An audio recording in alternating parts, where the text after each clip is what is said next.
Capítulo 4. A recuperação de nós mesmos.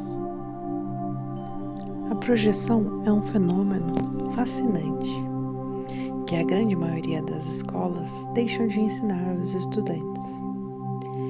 É uma transferência involuntária do nosso próprio comportamento para as outras pessoas, dando-nos a impressão que determinadas características estão presentes nos outros. Quando sofremos de ansiedade no que diz respeito às nossas emoções ou partes inacessíveis da nossa personalidade, atribuímos esses aspectos como um mecanismo de defesa a objetos exteriores a nós ou a outras pessoas. Quando somos intolerantes com as outras pessoas, por exemplo, estamos inclinados a atribuir nossos sentimentos de inferioridade a elas. Evidentemente, há sempre um gancho que favorece nossa projeção. Alguma qualidade imperfeita em outra pessoa ativa uma parte de nós mesmos que quer nossa atenção. Dessa forma, tudo que não assumimos em relação a nós mesmos, projetamos em outras pessoas. Só percebemos aquilo que somos. Gosto de pensar nisso em termos de energia. Imagine que existe 100 diferentes tomadas de luz em seu peito. Cada tomada representa uma qualidade diferente. As que nós conhecemos são envolvidas por uma chapa de proteção. Estão seguras. Nenhuma eletricidade vai escapar dali. Mas aquelas que não consideramos boas, que ainda não assumimos, têm uma carga. Assim, quando surgem outra pessoa que representa uma dessas qualidades, elas se conectam diferentemente a nós. Por exemplo, se negamos nossa raiva ou nosso sentimento mal com ela, atrairemos gente zangada para a nossa vida. Abafaremos nosso próprio sentimento de raiva e criticaremos as pessoas que consideramos coléricas. Já que mentimos para nós mesmos sobre nossos sentimentos, o único meio de encontrá-los é vê-los nos outros. As outras pessoas refletem as emoções e sentimentos que escondemos, o que nos permite reconhecê-los e recuperá-los. Instintivamente, nós recuamos diante de nossa projeção negativas. É mais fácil examinar aquilo que nos atrai do que aquilo que nos causa aversão. Se fico aborrecido com sua arrogância, é porque não estou assumindo a minha própria. Isso também é arrogância, que agora estou demonstrando sem perceber. Ou arrogância que renego, a qual serei capaz de demonstrar no futuro. Se fico aborrecido com arrogância, preciso examinar bem de perto todos os recantos da minha vida e me perguntar o seguinte: no passado, quando fui arrogante? Estou sendo arrogante neste momento? Pode acontecer que eu me comporte com arrogância no futuro. Com certeza, eu estaria sendo arrogante se respondesse não a essas perguntas, sem me examinar com cuidado ou sem perguntar a outras pessoas se alguma vez me viram agindo com arrogância. O ato de julgar alguém é arrogante. Portanto, evidentemente, todos temos a capacidade de ser arrogantes. Se eu incorporar minha arrogância, não me aborrecerei com os dos outros. Vou percebê-la, mas ela não me afetará. A tomada da minha arrogância estará envolvida por uma chapa de proteção. Só quando você mente para si mesmo ou odeia alguma característica sua, é que recebe uma carga emocional originada do comportamento de outra pessoa. Quando comecei a coordenar seminários, fiquei petrificada. Permaneceria todas as semanas diante de um grupo e tentaria desesperadamente ser eu mesma. Com medo de que não gostassem de mim, trabalhei com afinco para ser autêntica. Os seminários que eu coordenava na época eram em Oakland, Califórnia. e a cada 3 participantes, 2 eram negros.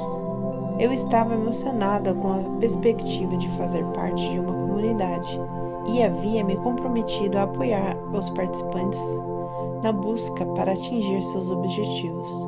Quando comecei a apresentar meu 3º seminário, uma mulher se levantou e, com agressividade na voz, começou a falar. Tão logo Arlene abriu a boca, sentimentos muito fortes começaram a brotar do fundo de mim mesma. Era muito difícil ouvir o que aquela mulher dizia, porque eu estava ocupada demais sentindo raiva. Pensei que, se tudo o que essa mulher pretendia era me criar dificuldades, ela deveria sentar-se e calar a boca. Não era comum eu me surpreender reagindo a um participante. Fui para casa aborrecida e tentei incorporar a mim mesma as características que vira naquela mulher: grosseria, raiva, agressividade e mesquinharia. Durante as 4 semanas seguintes, todas as vezes em que eu coordenava uma sessão, Arlene se levantava, e o seu tom variava entre condescendente e um pouco rude. Percebi que eu estava perdendo muito do meu tempo livre tentando imaginar por que essa mulher me aborrecia tanto. Nada do que eu fizesse me impedia de continuar julgando-a. Certo dia, sentindo-me derrotada, telefonei para uma mulher que também estava no seminário e com quem eu já trabalhara. E lhe perguntei por que Arlene me detestava. Susan respondeu: Deb, não se preocupe com ela. Ela não passa de uma racista. Desliguei o telefone, sentindo-me fraca e nauseada. Rapidamente, disse a mim mesma: não sou racista. Tentei trazer à memória as lembranças de infância de amigos negros que fizeram parte da minha vida. Lembrei-me de lhes haver ensinado natação e de ter competido com eles. Pensei em meu pai e em como ele lutou pelos direitos civis. Ele foi o primeiro advogado a ter um sócio negro na Flórida. Eu tinha certeza de que ele não era racista. Naquela noite, deitada na cama e pensando sobre a próxima sessão do meu seminário, eu ainda ouvia a palavra de Susan: ela não passa de uma racista. Essas palavras não paravam de soar em meus ouvidos. Quando eu estava conseguindo dormir, ouvi uma voz dentro da minha cabeça perguntando: o que você pensa da Arlene na primeira vez em que ela se levantou e criou dificuldade para você? De repente, senti uma pressão no peito e tinha medo do pior. O que eu me lembrei de ter pensado na hora foi: você, sua cadela idiota. Essas palavras ressoaram pelo meu corpo. Pensei: não pode ser, não sou racista. Não poderia ter tido esse pensamento, nem sequer a intenção disso. Meu coração disparou, com medo, mas me sentei sozinha, frente a frente com a minha própria condição de racista. Essa era a minha sombra. Chorei de vergonha durante horas, com a profunda sensação de que havia traído todos os meus amigos de Oakland, que tinham me amado e confiado em mim. Não importava o que eu fizesse, continuava incapaz de acertar. Sou racista. Tudo em que eu acreditara, sobre possuir todas as características, voou pela janela. Passei horas em frente a um espelho dizendo: sou racista, tentando aceitar essa parte de mim mesma em busca de algum bem-estar. Quanto mais eu repetia aquelas palavras, mais fácil aquilo ia se tornando. Sabendo que aquelas palavras haviam um benefício correspondente, comecei a procurar por eles. Lembrei-me então de meu pai falando interminavelmente sobre direitos iguais e de como nenhum de nós podia se ausentar enquanto não entendesse que éramos todos iguais. Essa paixão do meu pai se tornou a minha própria paixão. Percebi que o fato de não querer ser racista fizera com que eu me esforçasse para fazer muitas amizades com negros. Também me transmitiu a necessidade de apoiar aqueles que eram discriminados. À época em que tudo isso acontecia, eu estava empenhada em levantar fundos para uma organização chamada Possibilidades dentro da prisão, que auxiliava presos primários a modificar suas vidas. Quando finalmente incorporei a ideia de ser racista, senti como se tivesse tirado de cima de mim um peso enorme que estava me asfixiando.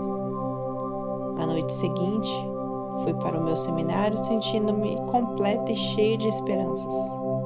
No meio da atividade, Arlene levantou a mão, como fizera durante toda a semana. Hesitando um pouco, chamei-a para falar. Estávamos conversando sobre o próximo seminário da comunidade. Portanto, eu estava particularmente preocupado com o que ela poderia dizer. Eu queria que todos continuassem a participar. Quando Arlene se levantou, sorriu e disse: "Esse é um grande seminário." E então ela descreveu para nós sua experiência de ruptura. Quando Arlene se sentou, eu me senti em estado de choque. Então, voltando para casa, eu ia pensando na dramática mudança de comportamento de Arlene. Não queria ficar muito animada, por isso decidi esperar e ver como as coisas iriam correr na semana seguinte. Chegou a semana seguinte e, à medida que o seminário progredia, eu esperava que Arlene levantasse a mão. Quando ela se levantou, declarou mais uma vez que o seminário estava provocando profundas mudanças em sua vida. E depois reconheceu meu apoio e comprometimento com a comunidade de Oakland. No fim daquela noite, fiquei ali para conversar com diversas pessoas. Com o canto dos olhos, eu podia ver Arlene por perto, conversando com alguns amigos. Virei-me para ela e, olhando-a diretamente nos olhos, perguntei-lhe: "O que aconteceu?" Ela devolveu meu olhar e disse: "Não sei. Na semana passada, quando entrei no salão, simplesmente fiquei gostando muito de você." Essa experiência mudou minha vida e me provou para sempre que, uma vez que você incorpore determinadas características, outras pessoas que sejam portadoras da mesma característica já não poderão mais se ligar em você para recarregar-se. Então elas ficam livres para conhecer você e você livre para conhecê-las. Ken Weber faz uma grande distinção no livro Meet the Shoulder. Ele diz: a projeção no nível do ego é facilmente identificável. Se uma pessoa ou coisa, no meio que estamos, nos acusa, provavelmente não estamos projetando. Por outro lado, se nos abala, há boas chances de que sejamos vítimas de nossas próprias projeções. Se você compreender isso de verdade, nunca mais verá o mundo da mesma forma. Pense a esse respeito. Se alguém passa por você e cospe na calçada, e você perceber, mas não reagir, possivelmente não será uma coisa que precise ser trabalhado. Mas se você ficar aborrecido e pensar: como alguém pode ser tão mal educado e desagradável? Então, você estará projetando. Talvez esteja envolvido com algum comportamento desagradável no momento ou tenha agido assim no passado. Por alguma razão, o comportamento desagradável o incomoda demais. Portanto, você se sente abalado pelo comportamento do cuspidor. Tudo isso deve ter começado quando você era pequeno.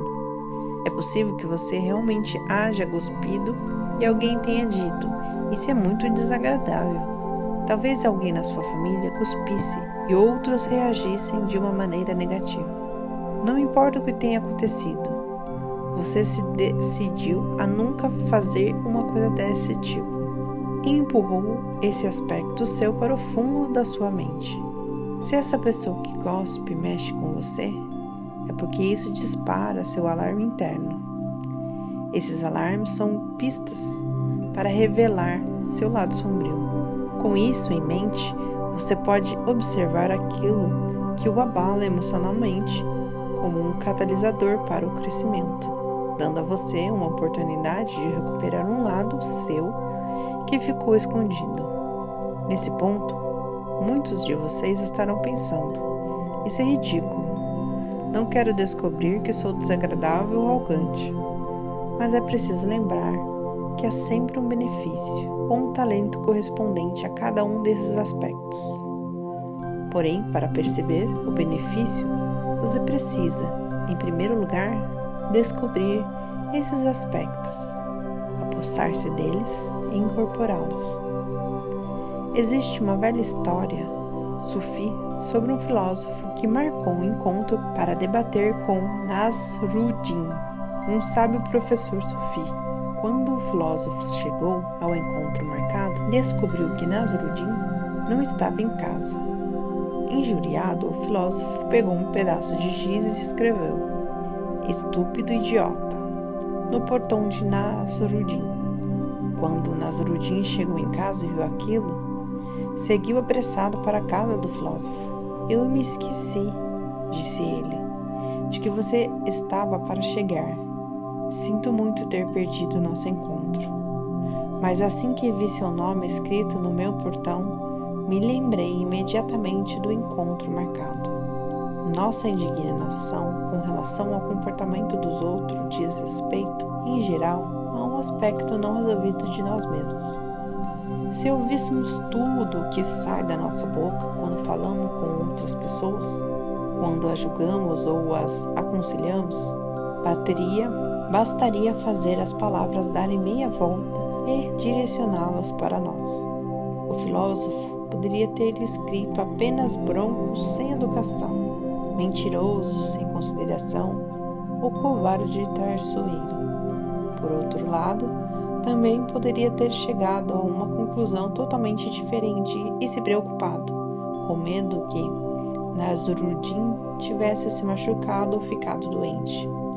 Mas quando ele descobriu a ausência de Nasruddin, as palavras que vieram à mente foram estúpido e idiota. Na nossa vida, quando temos uma característica sem um manto de proteção, acontecem incidentes para nos ajudar a recuperar e incorporar esse aspecto rejeitado, sem a influência de nenhum fato, a não ser a ausência de Nasruddin. O filósofo projetou seu traço, não incorporado, de estúpido idiota. Projetamos nossas deficiências nos outros.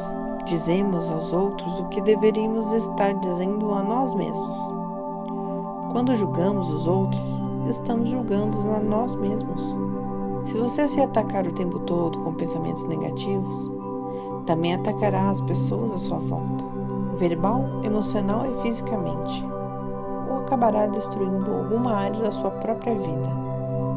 O que você faz e o que você diz não são acidentais. Não há acidentes na vida que você criou. No mundo holográfico, tudo é você, e você está sempre falando consigo mesmo. Quando você for xingar alguém por ter feito alguma coisa errada, pare e pense se você chamaria a si mesmo com esse nome. Se estiver sendo honesto, a resposta, invariavelmente, será sim. O mundo é um espelho gigante que sempre reflete as nossas costas. Cada traço está ali, por alguma razão, e todos eles são perfeitos à sua maneira.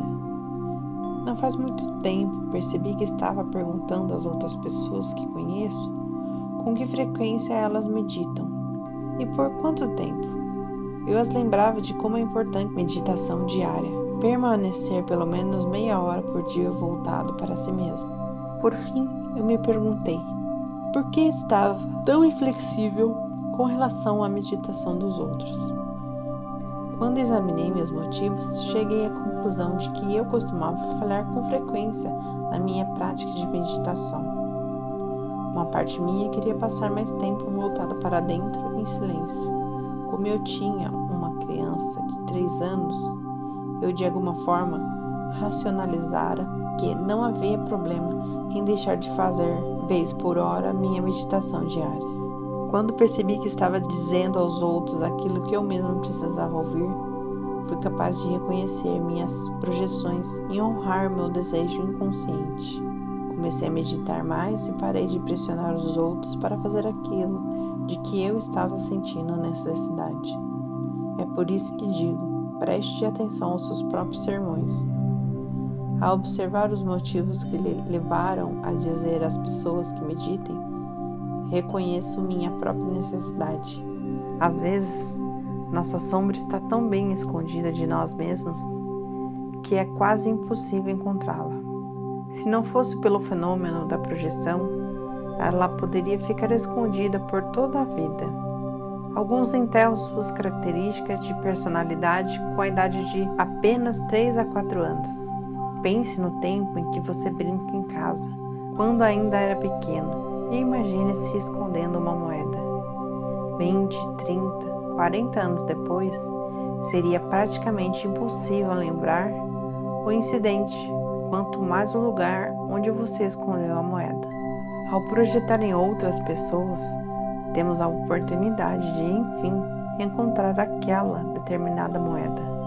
Quando minhas sobrinhas vêm de Dallas para me visitar, sempre presto muita atenção no que elas estão comendo. Se vamos a um restaurante, tento orientá-las para que escolham comidas com baixo teor calórico. E quando acho que elas já comeram demais, eu as desencorajo a pedir sobremesa que elas adoram. Com frequência eu digo que mais tarde iremos procurar uma sobremesa dietética. Na última vez em que elas estiveram comigo, ficamos na cozinha conversando sobre o que projetamos nos outros membros da família. Enquanto dávamos a volta na cozinha por turnos, nos divertimos a valer, dizendo uns aos outros qual a pessoa que tivera a honra de receber nossas projeções negativas. Quando chegou a minha vez, percebi de repente que aquela obsessão pelo que elas comiam era uma projeção minha. Eu estava insatisfeita com a minha alimentação pouco saudável. Assim, sempre que elas vinham à cidade, eu fazia de conta que não havia nada de errado comigo e que estava tudo errado com elas. Sou magra e alta, por isso posso fingir que como bem, mesmo quando não faço.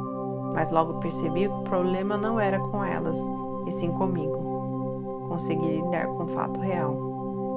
Isso me permitiu ter uma relação melhor com minhas sobrinhas. De repente, o que elas comiam passou a não ter menor importância. Podíamos apenas sair e gozar a companhia uma das outras. Você não deve olhar apenas para a área da sua vida que julga não estarem funcionando. Você quer descobrir todos os lugares em que se sente frustrada? Um ponto em que sempre procuro traços ocultos de caráter é quando a pessoa tenta desesperadamente evitar ser como sua mãe ou como seu pai em alguns aspectos. Se sua mãe era muito severa, você precisa ser permissiva. Se você cresceu numa casa pobre, talvez tenha uma compulsão forte por ser rico. Se um dos seus pais era dominador, você pode ser passivo ou muito tolerante com o comportamento alheio. Se seu pai era infiel, você precisa ser muito leal. E se um de seus pais era preguiçoso, você se obriga a ser um trabalhador fanático. Eu poderia continuar indefinidamente, mas a questão é que agir em reação ao que seus pais eram, muitas vezes é apenas um disfarce. Uma das minhas clientes odiava o pai porque ele era muito mesquinho. Holly passou toda a sua vida adulta tentando evitar ser mesquinha. Para isso, vivia comprando presentes fabulosos para toda a família e convidava os amigos para comer fora e assistir a espetáculos, sempre pagando tudo. Holly tinha orgulho de ser tão generosa. Quando eu lhe disse que para poder perdoar seu pai e ficar livre de ressentimentos, ela precisaria assumir os próprios impulsos para ser mesquinha. Ela não quis ver desta forma. Discutimos a vida dela durante semanas, e Holly sempre mostrava como era generosa com todos. Certo dia, telefonou-me do supermercado. Ela percebera que passara quase 1 hora olhando para diferentes produtos, comparando preços e o peso líquido deles em cada embalagem, para poder economizar alguns centavos. ficou chocado ao se dar conta de que compraram um suéter por $500 sem pensar 2 vezes, mas não queria pagar 20 centavos a mais por uma caixa de lenços de papel. De repente, o alarme soou para Holly. Ela notou que era mesquinha como o pai, só que de um jeito diferente. O choque por descobrir isso levou-a às lágrimas. Holly gastava tanta energia tentando não ser como o pai, escondera por tantos anos seus impulsos para ser mesquinha como o pai, e de repente eles estavam ali, dentro dela, tão evidentes. Depois de algum tempo, ela foi capaz de apreciar o benefício correspondente a ser mesquinha. Para Holly, mesquinha passou a ser a parte dela que a fazia planejar o futuro e investir dinheiro para a aposentadoria. Até aquele momento, ela não fora capaz de economizar porque estava muito ocupada tentando ser diferente do pai. Isso a levou a aceitá-lo mais, o que causou uma maior aproximação entre eles. Liberdade significa ser capaz de escolher quem e o que você quiser ser em qualquer momento da vida. Se tiver de agir de determinada forma para evitar ser algo que você não gosta, você terá caído numa armadilha. Terá limitado sua liberdade e roubado de si mesmo a possibilidade de ser completo. Se você não se permite ser preguiçoso, não pode ser livre. Se não admite ficar bravo quando alguma coisa desagradável acontece, não pode ser livre. Se lida com o comportamento de alguém tornando-se o seu oposto, questione-se sobre isso. Se fica particularmente aborrecido com um determinado grupo de pessoas, descubra de que forma você se assemelha a elas. Não são apenas nossos traços negativos que projetamos em outras pessoas, os positivos também. A maioria das pessoas com quem trabalho projetam sua inteligência e criatividade, seu poder e seu sucesso. Se você quer ser como determinada pessoa, é porque tem a capacidade de ser como elas. Se você fica fascinado com grandes astros, gasta tempo e dinheiro lendo sobre a vida deles, descubra a faceta que você ama neles e que está em seu interior. Você merece ter tudo que queira de forma real e sincera. A única diferença entre você e seus ídolos é que eles estão manifestando uma das qualidades que você almeja e provavelmente realizando seus próprios desejos. Se você não estiver vivendo à altura do seu potencial, será fácil projetar seus traços positivos nas pessoas que conseguem isso. Quando começar a realizar seus sonhos e objetivos, você ficará menos interessado no que os outros estão fazendo. Como um de nós precisa se tornar seu próprio herói, a única maneira de fazer isso é retornar às partes do nosso ser que estão conectadas a outra pessoa, das quais nos desfizemos em algum momento. Há quase um ano, venho trabalhando com uma amiga que está apresentando a minha terapia de sombra em Miami. Raquel é jovem, bonita, brilhante e talentosa. Todas as vezes que estamos juntas, ela me faz muita festa, sempre me enaltecendo e elogiando. Ela está sempre me dizendo como sou brilhante, talentosa e bonita.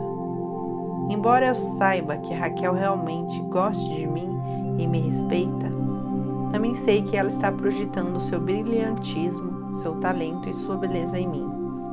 Profundamente ciente do processo de projeção, resisti à sua objeção. Em vez disso, orientei-a no sentido de recuperar o brilhantismo, a beleza e o talento que ela havia rejeitado. Depois de muitas conversas, ficou evidente que Raquel acreditava que eu possuía algumas qualidades que lhe faltavam. Assegurando a ela que isso não era verdade, pedi-lhe que procurasse e nomeasse as características que ela atribuiu a mim. Sabemos que está ocorrendo uma projeção quando alguém se sente emocionalmente abalado pelo comportamento negativo ou positivo de outra pessoa. Nesse caso, Raquel se deixou impressionar pelos meus traços positivos. Ela está vivendo em mim sua própria capacidade. Eu sou o espelho dela. Já que ela ainda não vive a totalidade do seu potencial, só consegue ver a luz da sua sombra através de mim. Isso deixa Raquel numa posição difícil. Se eu abandonar, essas partes dela vão desaparecer. Voltarão para a escuridão até que ela encontre outra pessoa para projetá-las. As qualidades minhas que mexem com Raquel são apenas uma imagem daquilo que é possível para ela mesma. Enquanto negamos a existência de certos traços em nós mesmos, continuaremos a perpetuar o mito de que os outros têm alguma coisa que nós não possuímos. Ao admirar alguém, temos a oportunidade de descobrir um novo aspecto. Precisamos recuperar tanto nossas projeções positivas quanto as negativas. Devemos retirar as tomadas que ligamos nos outros, revertê-las e ligá-las em nós mesmas. Até que sejamos capazes de recuperar nossas projeções, fica impossível para nós perceber todo o nosso potencial e viver a totalidade do que realmente somos. Se me sinto atraída pela coragem de Martin Luther King, é apenas porque percebo o quanto de coragem consigo demonstrar em minha vida. Se me sinto atraída pela influência de Oprah, é porque estou vendo quanto influência sou capaz de exercer em minha vida. A maioria das pessoas projeta sua grandeza. Isso explica por que tantos atores, atletas e esportistas ganham tanto dinheiro. Nós os pagamos para que sejam nossos heróis, para que representam nossos sonhos e desejos irrealizados. As pessoas invejam essas estrelas sem saber nada sobre suas vidas pessoais.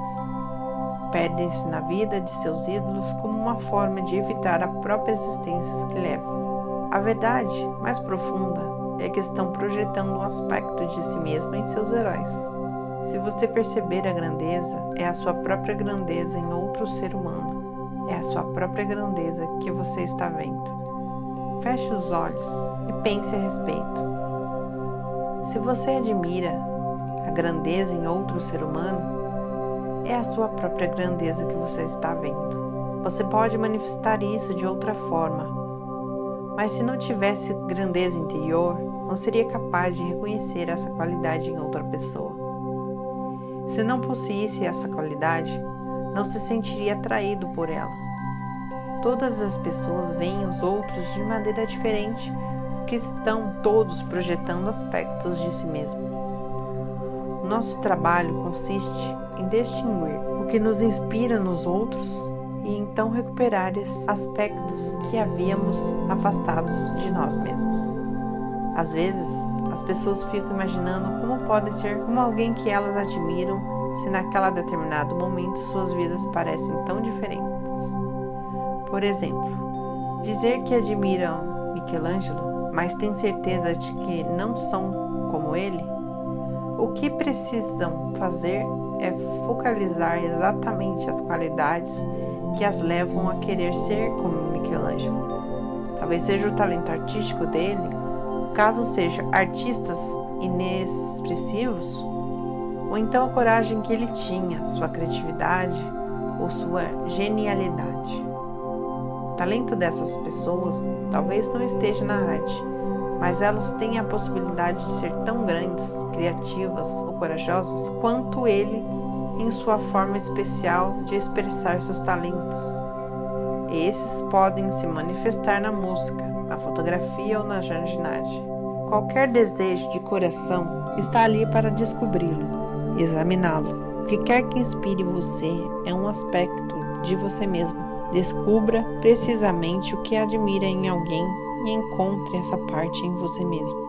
Se você aspira a ser alguma coisa, é porque tem potencial para manifestar o que está percebendo. Deepak Chopra diz: dentro de cada desejo está um mecanismo para realizá-lo. Isso significa que temos a capacidade de manifestar os desejos de nossos corações e aquilo que somos. Se não somos capazes de fazer ou ter alguma coisa, é porque não temos um anseio verdadeiro por aquilo. É simples assim. O Goethe disse: se podemos imaginar algo e crer nisso, então podemos alcançá-lo. A parte difícil é trabalhar nossos temores. Os medos nos paralisam. Eles nos dizem que não somos bons o suficientes ou não temos bastante valor. Não há ninguém no mundo como você. Ninguém que tenha exatamente os mesmos desejos, os mesmos talentos ou as mesmas lembranças. Você tem suas próprias marcas em tudo. Cabe a você descobrir seus talentos especiais e então manifestá-los à sua maneira particular. Há alguns meses, minha amiga Nancy, que estava passando por uma depressão havia alguns anos, veio me visitar. Convidei-a para ouvir um dos maiores conferencistas do mundo na área de terapia motivacional. Durante a preleção, ficamos as duas em silêncio. Eu ocupada em tomar notas, quando encontramos no carro para voltar para casa, Nancy virou-se para mim e disse: esse sujeito é um perdedor. Chocada, perguntei-lhe por que achava isso. Ela me disse que ele era cheio de si e que ele não tinha a menor ideia do que estava falando, que ele falava muito rápido e parecia um idiota. Durante o resto do percurso, Nancy se dedicou a indicar tudo aquilo de que não gostara na mensagem e nas maneiras daquele homem. Quando chegamos em casa, pedi a ela que se sentasse perto de mim. Perguntei-lhe se realmente achava que aquele homem era um perdedor. Ela olhou para mim, com a certeza brilhando nos olhos, e me respondeu que sim. Destacando uma folha de papel, perguntei-lhe se ela gostaria de trabalhar um pouco com esse assunto. Ela pensou por um momento e decidiu aceitar. De um lado do papel, escrevi todas as coisas que eu sabia daquele homem. Ele tem um bem-sucedido negócio como um consultor de 500 empresas. Também vende infinidades de fitas relativas à terapia motivacional e recebe cerca de $5.000 por palestra.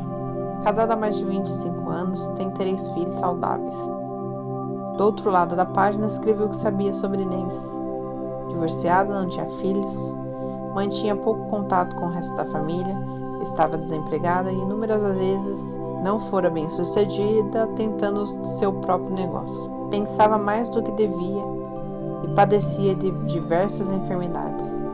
As dívidas dela somavam mais de $50.000 e naquele momento levava uma vida precária.